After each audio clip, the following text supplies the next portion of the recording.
Hello, welcome to this episode of the Code of Honor podcast. I'm Kiley. I'm joined by my esteemed co-host Kyle, and we have a good episode for you today. Not a lot has happened in the world of Ring of Honor in recent weeks, but we always have Kyle, our resident historian. Kyle, how are you? Hey, pretty fantastic. If anybody can talk for an hour about absolutely nothing, It's a gift. It's a skill, you're isn't looking it? at them. I think so. So, Well, there, on there, there would be Dynamite some who might disagree. Wednesday, well, you know what? They're not on this podcast, so. So on Dynamite this Wednesday, we had Deonna Perazzo versus Mercedes Martinez, the Ring of Honor Women's title.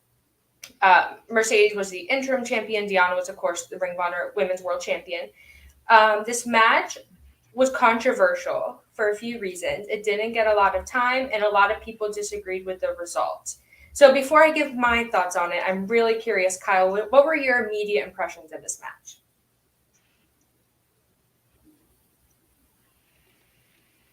Sorry? So I said, Let's see. Okay. Sorry, I had a connection issue there. Basically, as far as this match went, yeah, there were definitely some concerns about. Yeah, it was announced with just a couple of days' notice. There really wasn't a lot done to promote in terms of vignettes, in terms of interviews. There was really a lot of assumptions made, it felt like, by the creative team that uh, the names would carry the day a little bit because they brought in Mercedes Martinez, had her in kind of a backseat role in the broader Britt Baker Thunder Rosa feud. So the AEW audience was at least somewhat aware of who Mercedes was. Maybe they didn't know what a big deal she was and has meant to women's wrestling. But yeah, this felt like it felt like a missed opportunity to make it that main event slot. But that said, the match itself was very good, as you would expect. yeah, I definitely agree. I think these are two of the best women's wrestlers in the world. I was disappointed that Mercedes hadn't been on AWTV. We've seen Ring of Honor champions on AWTV except for her. So I'm not sure why she wasn't, why they didn't, put her in a little feud or get her some wins or something to establish her before this match. I do wish the match as the main event had gotten more time.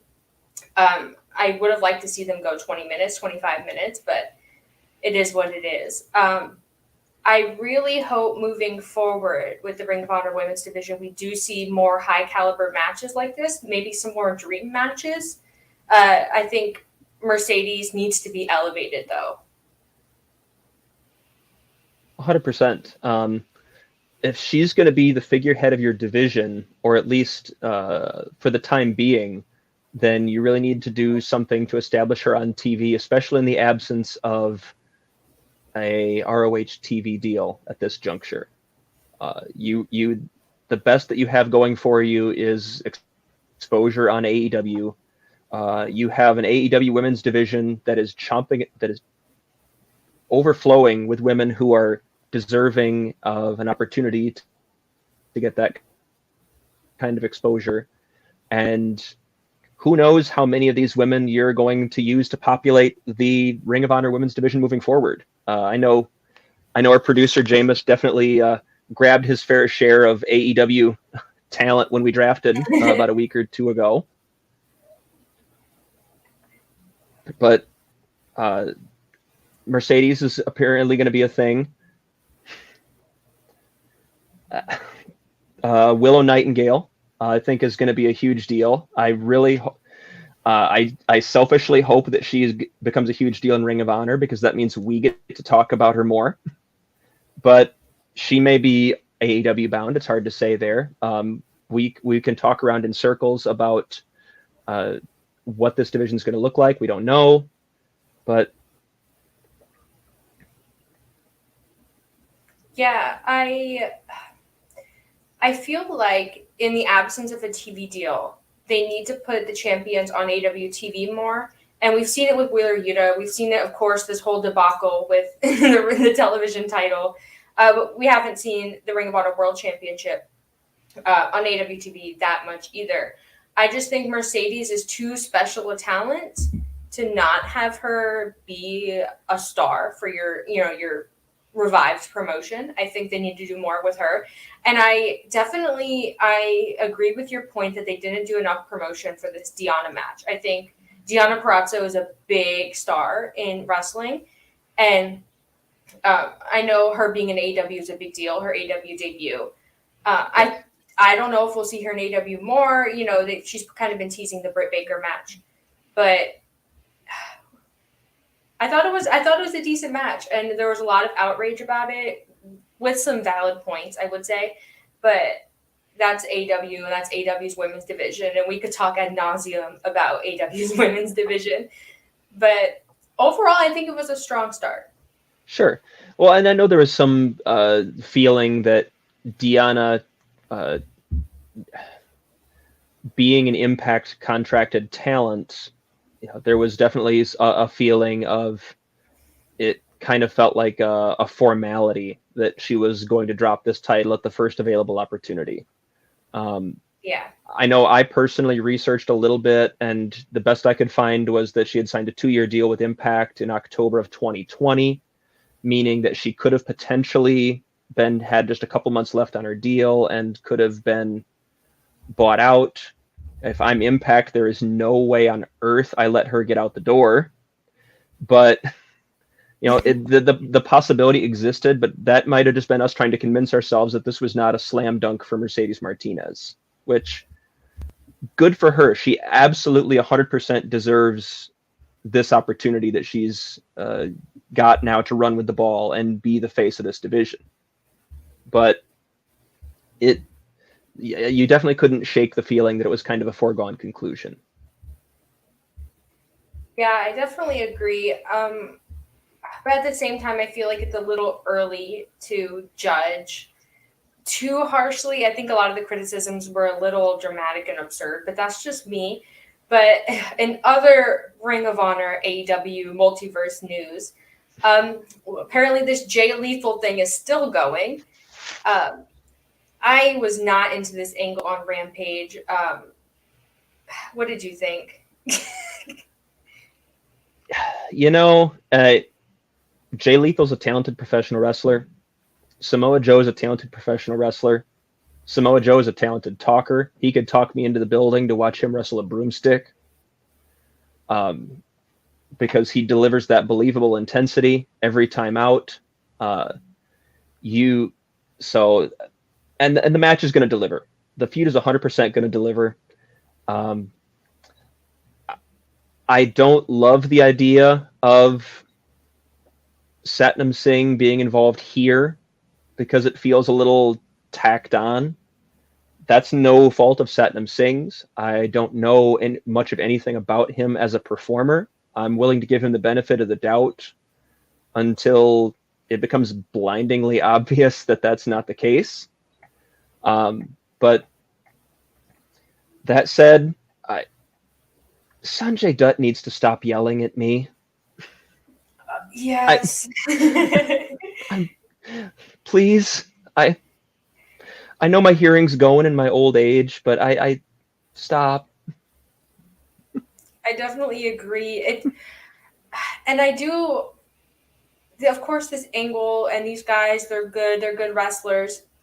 And I hope no one takes this as me, hating on any of these guys. No. But it does feel like this is dragging, and it feels like every week is the same to me. Like there's no progression in the story, and I don't know if that's intentional because we're waiting for Ring of Honor TV. I don't know, but all of these guys are stuck. And when you have guys who are this experienced and this talented, with the exception of Satnam Singh, I just don't know why this is still going on at this snail's pace. It feels like a holding pattern. I definitely agree with you on that. And I don't know if that's just a function of them not having ROH TV to blow this off on. If there's not really a direction in terms of another major super card for Ring of Honor on the horizon. We've talked in the past about how ROH likes to do their Death Before Dishonor shows in the spring, usually around June or thereabouts. So that could be coming up. But at the same time, what else is Tony Khan doing around late May or early June? Let's see. He doesn't have anything on the schedule. Yeah. So in all likelihood, we're probably not seeing a lot of resolution for ROH's current status until definitely after Double or Nothing, and possibly not even until after Forbidden Door. Yeah. It's entirely possible ROH makes its presence felt at Forbidden Door in some capacity. Heaven knows they have a history with New Japan Pro Wrestling. And their involvement as part of sort of a subsidiary, for lack of a better term, of AEW means that you could definitely see that. I mean, let's be real. I would not complain about Samoa Joe versus Ishii. It'd be great. But so yeah, we're stuck in a holding pattern. It's just what it's going to be.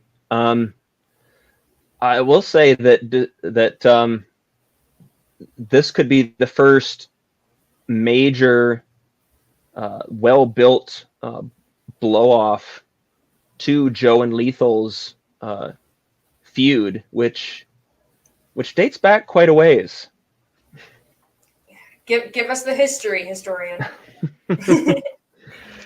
Well, as everybody knows, they've made reference to it. Excalibur has made reference to it on AEW television on a number of occasions, that Jay Lethal and Samoa Joe have a very long history. Jay Lethal came into ROH in 2003.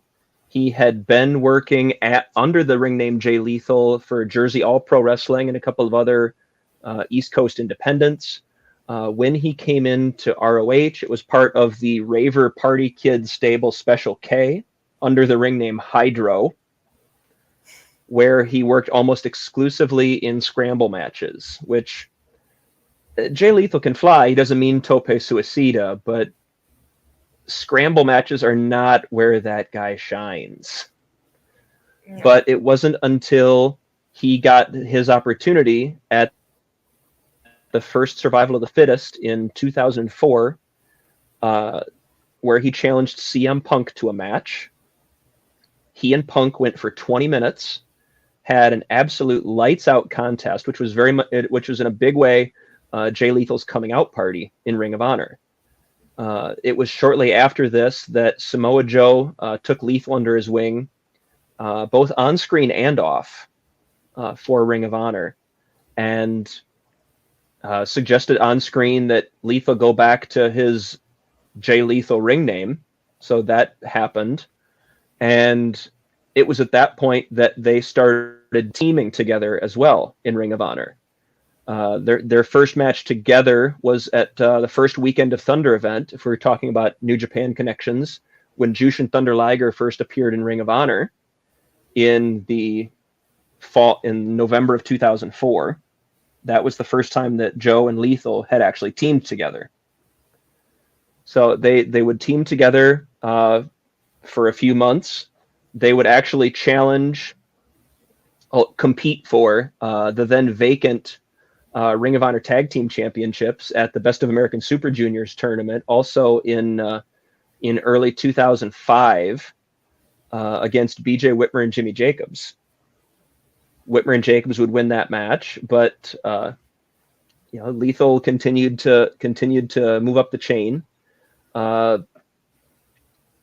Lethal also along the course of this run captured the Pure Championship in. Let's see. That was it in 2005. Lethal defeated John Walters to win the Pure Championship. A few months later, Samoa Joe took it from him at Manhattan Mayhem in a fantastic match at what was really a fantastic show from top to bottom. Manhattan Mayhem is one that, by the way, if you have Honor Club or if you can find a way to pick up a copy of the DVD from somewhere, find it, watch it. It's fantastic from top to bottom. Highly, highly, highly recommend it. It's got Austin Aries versus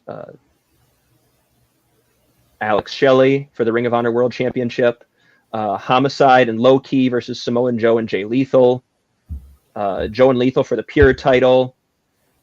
Jimmy Rave versus CM Punk in a dog collar match. James Gibson versus Black Tiger. I believe it was Rocky Romero under the Black Tiger mask at that point. So,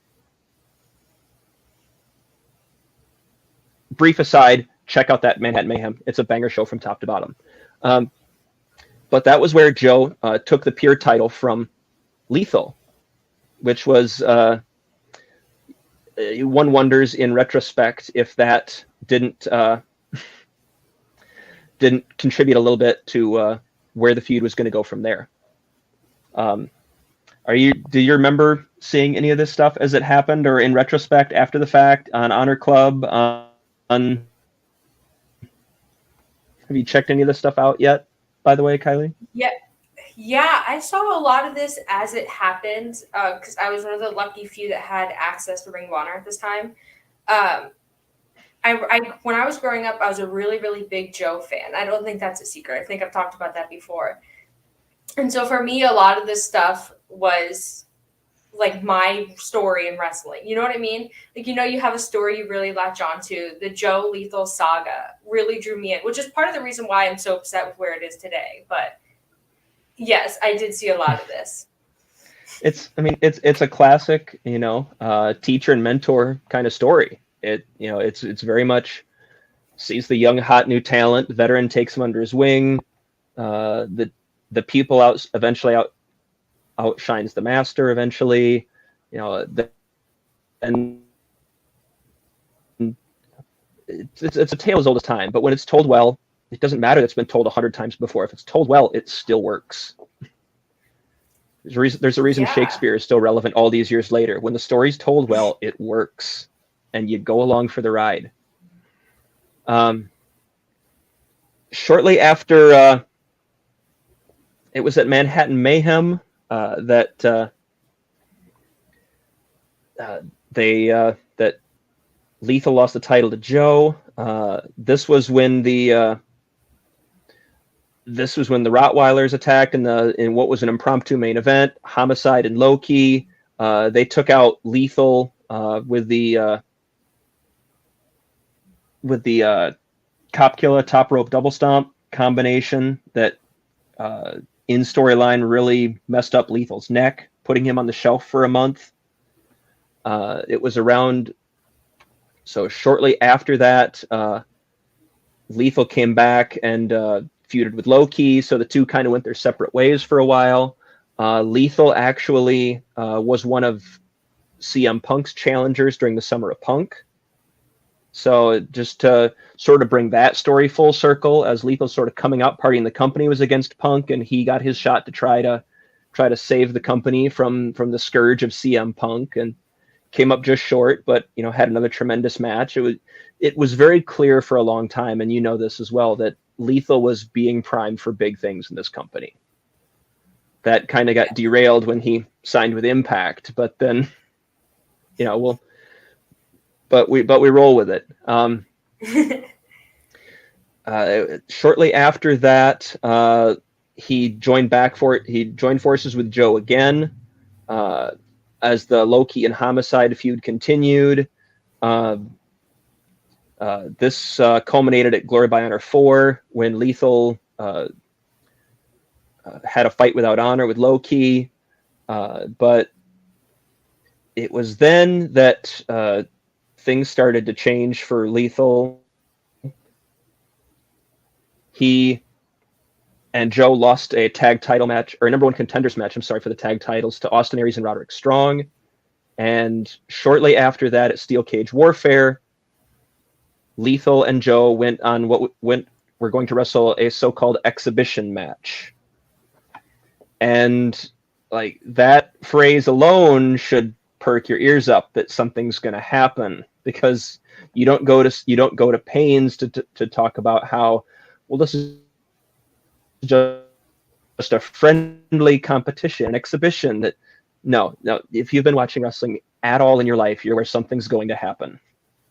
Sure enough, Lethal goes after Joe's knee in a somewhat unsportsmanlike fashion and attacks Joe's knee with a chair, pins him following the dragon suplex. And as you know, Joe doesn't lose in Ring of Honor. That was not a thing that happened very often. So for Lethal to get the win there was obviously a huge deal and signified big things for him. They blew off that feud, however, just a couple of months later at the 4th anniversary show. But this was a case that Lethal was already leaving to head to Impact. So it became a situation that I don't believe that if you were to ask Gabe or anybody else if the plan was for it to be a 2-month feud with a no stipulation match in the blow off, I don't feel like they would have said that was the plan. I definitely agree. To me, the Joe Lethal storyline is one of the storylines that, formed the foundation of Ring of Honor. And I think, I'll speak for myself, but I think for a lot of people, Joe was the kind of talent in those early days of Ring of Honor that really drew attention because he was so different from anyone else on the roster, anyone else in wrestling for that matter, at least in, the West. And I really wish the story had gotten a better ending. Maybe we'll get it now and we can just all pretend it was the plan all along. But I really don't know if it's going to happen in the current situation we have. I don't know how healthy Joe is. I don't know how healthy Jay Lethal is because these guys are, they're getting older. And if we were going to have a crazy stipulation match, a way to blow off the feud in some big way, it probably would have happened back then. But there is a lot of history here, and I want them to play it up more. I want vignettes. I want video packages with the Ring of Honor library. I want all these things because they were both mixing it up with the big Ring of Honor stars like Loki, like CM Punk, like Bryan Danielson and Christopher Daniels and all these guys. So they're big Ring of Honor guys, and I just feel like that message isn't getting across. Yeah, no, I would absolutely agree. And I appreciate Excalibur doing what he can to get some of that over. But realistically, there's only so much you can do there. There needs to be some sort of a creative commitment to make this a thing. And if I'm fantasy booking, I would really love to see a Death Before Dishonor sometime in the summer, probably like June or something like that. Give us something that we can build to as an end point here. And give me, if I'm being completely honest, have Lethal cost Samoa Joe the ROH TV title along the way. So you clear that out and make it and put it on somebody else so you don't need that for the feud. Put that on, just about anybody, really. You could put it on, it doesn't really matter even. We don't even know what the Ring of Honor roster is going to look like. That's true. But get the TV title off of Joe and build to Lethal and Joe in a fight without honor at the next Ring of Honor pay-per-view, whatever that might be. Death Before Dishonor, Glory by Honor, one of those branded shows, because it has to be a fight without honor. That's ROH's, as I know, that's the be-all and end-all. You don't go after a fight without honor. Yeah, that has to be the end point when you consider the 15 plus years of history in this feud. I don't think one match is going to do it, and I think fans would be really disappointed. And when you look back at, Super Card of Honor and, Joe's debut, there was a lot of hype for Joe in Ring of Honor, and wrestling fans because they love Joe, but Ring of Honor fans like me and you, I was really excited for this Jay Lethal story, and Samoa Joe with the other guys that he wrestled, back in the early days of Ring of Honor, and maybe it's because we're in a holding pattern that we haven't gotten a lot of the storytelling that I think we all looked forward to, but I do think they need to capitalize on it soon. Because I do think this Jay Lethal story is getting to the place where fans are getting annoyed with it, or they're just sort of indifferent to it at best. And the number of fans who are actively enjoying Joe and actively enjoying Jay Lethal is dwindling every week. So I think a good video package with the Ring of Honor library where we can really start to build the feud, and then we could do your fantasy booking. I personally would love like a Daniel Garcia to get the television title. I think that'd be fun because you also have Wheeler Yuta. He's a champion. We could have a whole crop of young champions in Ring of Honor. Garcia is a sports entertainer, so it'd be perfect for television. It'd be like when Dalton Castle held the TV title. There we go. All the puzzle pieces are coming together, Kyle. Give us a promotion. We could book it and it'd be great. Yes. We would crush that. Call us. We'll book Ring of Honor for you. It'll be great. I'm not sure when Ring of Honor will get another pay-per-view. A lot of people had anticipated that they would get a pay-per-view Double or Nothing weekend. And I had kind of been in that group that there would be some Ring of Honor show Double or Nothing weekend or Double or Nothing week. It doesn't seem like that's going to happen. And then Forbidden Door is like 3 weeks after Double or Nothing, so I don't think anything's going to happen before Forbidden Door. They're probably not going to do it at Forbidden Door, and then it's counting down the couple of months until All Out. So either they do it in July or August, or we do it All Out weekend, which dragging this out months is going to kill me. And ROH has a history in Vegas too. They ran 13th anniversary show at Sam's Town in Las Vegas, among others. So they've definitely run out there before, and there's a user base and a fan base out there for them on the West Coast. But that just requires them to just go do it. And I do wonder if this doesn't have anything to do with TV negotiations. Are they going badly? Are they going well? Where does that stand?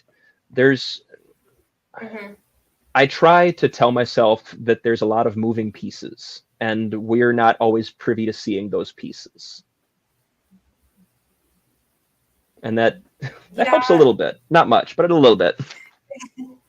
I mean, it's a fair point because, I don't know how TV negotiations are going. There hasn't been any reports about it in a long, long time, that's what's really worrying me, that we don't have anything.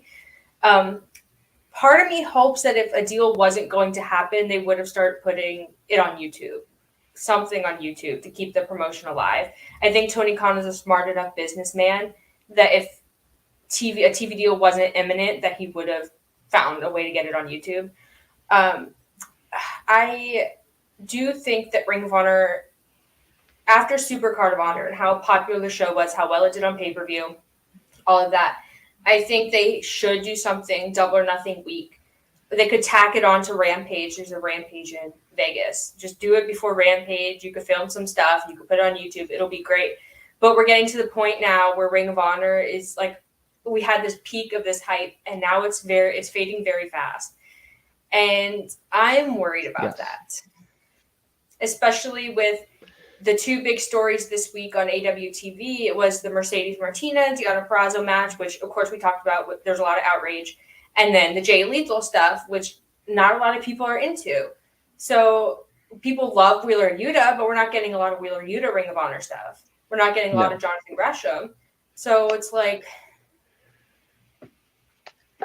I loved the decision to put the TV title on Wheeler Yuta, and I know you did too. But it's definitely frustrating to watch and feel like it was put on him as a prop just to keep the belt visible. There don't, without there being any plans to defend it on AEW television. And you can make the argument that AEW television and that audience is not necessarily the right place for pure rules.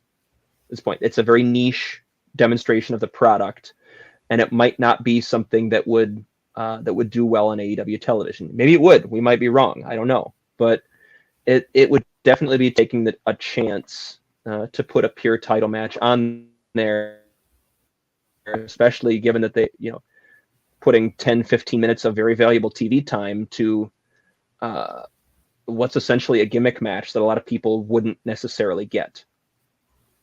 And I love the pure division. I think you do too. I know James, our producer, does as well. We're all big fans, but being a realist, it might not play to TV. So I understand they're being cognizant of that. But if that's the case, then you've got to find something else to do with the pure title, whether that's keep it on Josh Woods and let him continue defending it on the independents, or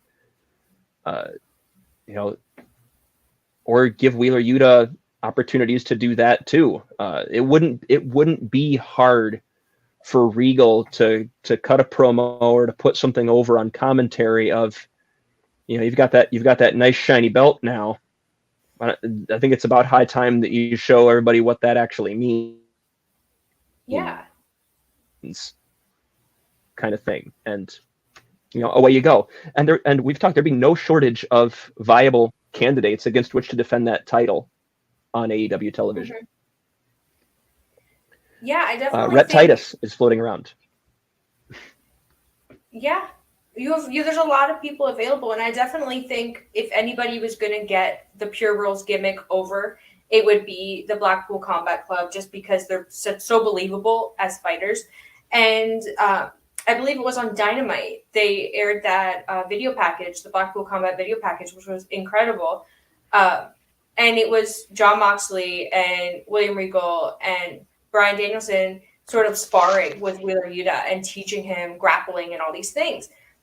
So clearly he's still training in this style, in this technical wrestling. So there's some investment, at least from him and his faction, for this belt. And I don't think it hurts anybody to do an experiment and put it on Rampage, give it like 10 minutes, give him a good opponent, a good technical opponent, and see what happens. See how people receive it. Because AW fans are willing to try things. And there's been a lot of gimmick matches that have gotten over really well. I think back to like the dog collar matches and that one Dustin Rhodes and Butcher match. What was that? The I don't remember what it was. Oh gosh. The bunkhouse thing. Oh, the bunkhouse brawl with the was that a Texas bull rope match? Oh, it might have been the Texas bull rope match. Either way, there's lots of weird gimmick matches in AEW, and a lot of the fans enjoy them and they get over. So sure, I think they could definitely give it a shot. And if anyone's going to do it, it's going to be these guys because they're the hottest thing in wrestling right now. Absolutely, and let's not forget Jonathan Gresham. Can I please have more Jonathan Gresham on my television? More Dalton Castle on my television. Oh my God, Dalton and the boys got over so hard at Battle of the Belts. Because how can you not with that presentation? It's so fantastic. But we just don't know. I just don't know what the future is going to hold for it. Give us the book, Tony. We would turn Ring of Honor into next big thing. Yeah. Hit me up. My DMs are open. I'm here for it. Hit us up, Tony. We have so many ideas. The amount of fantasy booking Kyle and I do for Ring of Honor is atrocious, considering there's no TV.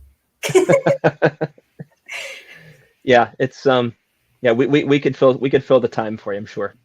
But no, and this is what's frustrating, because we see bits and pieces of some very cool stuff going on. Like I see commitment in bringing in Bobby Cruz to be the ring announcer for special title matches, in bringing in Ian Riccaboni for the Samoa Joe and Trent match, which was fantastic. More Ian on my television is always a good thing. So having the ROH Women's Unification match, say what you will about the execution or the booking or what have you, having it there and putting it in the main event slot was a big deal too. I'm willing to give him his credit for that as well. Even if the execution wasn't there, that was the right call. So it's like the pieces are there, and we see them in flashes and bits and pieces, but we just don't have a coherent whole yet, and that continues to be frustrating as a fan, especially because we've seen some development on the website, not a lot, but there's been a little bit of updates on the website here and there. So like, I know as a fan, you're poking around in the digital, you're poking around on TV, you're nibbling at the edges here and there. Please dive in and give us something to really bite into. Let's figure out what's up so we can go full speed ahead, because there is a whole bunch of fans. I'm talking up people every opportunity, every time we do this podcast, trying to get people to hop on the bandwagon with us. Give us something. Yeah, my closing thought is that sometime within the next month, so maybe before Double or Nothing, a little bit after Double or Nothing, we need news on TV and we need news on roster. How are you going to have a promotion without either of those? I don't know. Because even with AEW, we were getting roster news and show news and all that kind of stuff when it was first starting. So that's my closing thought. Kyle, what's yours?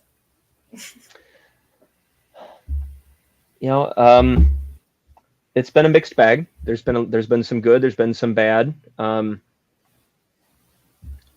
All told, I'm glad to see ROH where it's at. I'm glad to see ROH's championships in the state that they're in. The current slate of champions is fantastic from top to bottom. Jonathan Gresham is an amazing world champion who's defended that title on multiple continents and multiple promotions. We can gloss over the ROH tag champions right now. We don't really need to talk too much about them. But FTR are absolutely fantastic at what they do. I don't think that's any surprise to anyone. And they're going to put on a tremendous match for the ROH tag titles against anybody that you put them up against. Joe is a TV champion. Wheeler Yuta is an amazing pure champion. Mercedes Martinez is as the women's champion. Like, top to bottom, you have the linchpins for several fantastic divisions. So find a way to start fleshing that out for us. Get us excited. You're a promoter. Promote. Get us excited. Get us salivating at the thought of the next ROH show. If it's not until September, then start the steady drip. Start the drip of roster and signing, and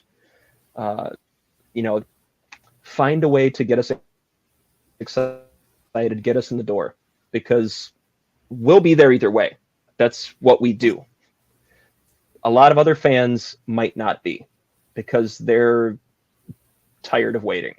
So, Tony, in the unlikely event that you hear this, give us something to build on, because we'll take it the rest of the way. Yeah, follow us on Twitter at Code of Honor Cast. Send us ideas for things you want us to talk about for Ring of Honor. Like we said, there's not a lot of Ring of Honor news happening at Tony Khan, but we do love talking Ring of Honor. We love talking history. So I don't know. We'll figure it out as we go. You can follow me on Twitter. No.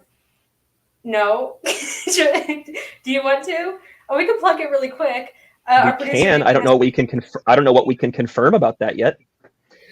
We're recording an episode this week. We're going to be doing a Ring of Honor history deep dive, talking about the HDNet deal, the TV deal, some other stuff that Kyle's interested in. Yeah, just me. You had no interest whatsoever. No, I'm interested. My producers told me our guest is confirmed, so we're going to be joined by Carrie Silken, our best friend of the show. Love that man. But yeah, it's going to be a good time. Heck yeah. So that episode will be more interesting than this one. But follow me on Twitter at Fuller_Kiley. I post everything I'm doing there. You can follow Kyle on Twitter. Let me see if I remember, at Kyle K. Sparks. Got it. Kyle K. Sparks. Yeah. He posts a lot of sparky takes. He's controversial. Yeah, our lower thirds aren't on the screen here. I don't know about all this noise. Yeah, I'm at Kyle K. Sparks on Twitter. I will try to live tweet shows as much as I can. I try to live tweet Dynamite and Rampage as often as possible. On a whim, I just live tweeted Impact's Under Siege this past weekend, which by the way, that show was a lot of fun. And the Honor No More stable with Matt Taven, Mike Bennett, Vincent, Kenny King, a lot of tremendous former ROH talent. Although the nerd in me is still a little bit bothered by the fact that Taven and Vincent are like together on that team. It's like they didn't spend like a year and a half drawing blood and killing each other all around the country. But no, broader point, getting back to it, follow me on Twitter at Kyle K. Sparks. I try to live tweet as often as I can. I'm pretty active. I try to be active in discussions about what's going on. Follow us at Code of Honor Cast on Twitter. We post things like on this dates, match clips, factoids, information on upcoming shows. It's a great resource for the show, and it's also a great opportunity for you to reach out to either of us or the Code of Honor Cast account. Let us know what you want to hear us talk about. Yeah, we can talk about Samoa Joe and Jay Lethal. Yeah, next week we'll be talking about the HDNet era, a criminally underrated era in ROH history. We love to talk about this stuff, and almost anything you can think of, we'll probably find something to love about it. So please reach out to us. Follow at BodySlamNet on YouTube, Twitter, Facebook, all the places. Support us via PWTs. Like and subscribe if you dig what we're doing. We'll have more of it next week. You can also go back on YouTube and watch our ROH Women's Division draft, which we did last week, which was a lot of fun with myself, Kiley, our producer Jameis actually being on camera on this show, and special guest Haley, who was tremendous. And yeah, there's plenty of ways out there to hear from us and what we're doing. So hop on board, get on the ROH bandwagon with us, and we're gonna have a good time. Thank you guys for joining us this week. We'll see you next week with our special episode with Carrie Silken. We're super excited. Yeah. The future's bright for us and for Ring of Honor. So we'll see you guys next week.